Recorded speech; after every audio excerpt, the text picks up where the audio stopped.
আমরা জোটবদ্ধ হয়েছি বাংলাদেশের মানুষের ভাগ্য করার জন্য। তাই আজ বাংলাদেশ ব্যাপী 11 দলীয় জোটের যেই গণজোয়ার সৃষ্টি হয়েছে, এসে দেখুন আমাদের ঢাকা 13 আসন মোহাম্মদপুর আদাবরেও সেই গণজোয়ারের ধাক্কা লেগেছে। তাই আজ প্রতিটি পাড়ায় পাড়ায় মহল্লায় মহল্লায় মানুষ রিক্সা প্রতীক নিয়ে উল্লাস করছে।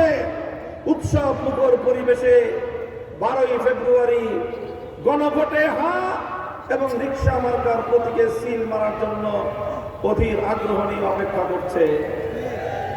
আমি আপনাদেরকে বলতে চাই, ইনশাআল্লাহ আপনারা যেভাবে আমাকে ভোট দেওয়ার জন্য প্রস্তুতি নিয়েছেন, এই ভোটে যদি আমি আল্লাহর রহমতে বিজয়ী হতে পারি, মোহাম্মদপুর সন্ত্রাস মুক্ত হবে।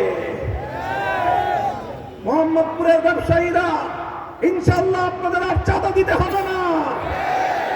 মোহাম্মদপুরের মায়েরা আমার, আমি আপনাদেরকে আশ্বস্ত করতে চাই, আপনাদের সোনার সন্তানদেরকে মাদকের আর করাল গ্রাস মোহাম্মদপুরে আর ধ্বংসের দিকে ঠেলে দেবে না ইনশাআল্লাহ।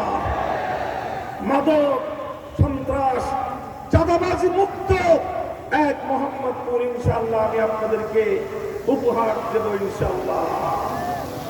তবে কথা বলে আজ একটি দল, একটি গোষ্ঠী মোহাম্মদপুর, যেটা ইতিমধ্যে ঢাকাবাসীর কাছে ক্রাইম জোন হিসেবে, কিশোর গ্যাং এবং মাদকের সাম্রাজ্য হিসেবে পরিচিতি পেয়েছে, সেখানে একজন লোক প্রার্থী দিয়েছে পারিবারিকভাবে, যার বাবা ছিল আন্তর্জাতিক পর্যায়ের অস্ত্র ব্যবসায়ী।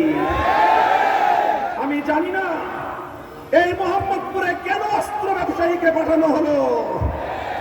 আমাদের মোহাম্মদপুরকে আবার তোমরা মাস্তানি এবং গুন্ডামির আখড়ায় পরিণত করতে যদি চাও,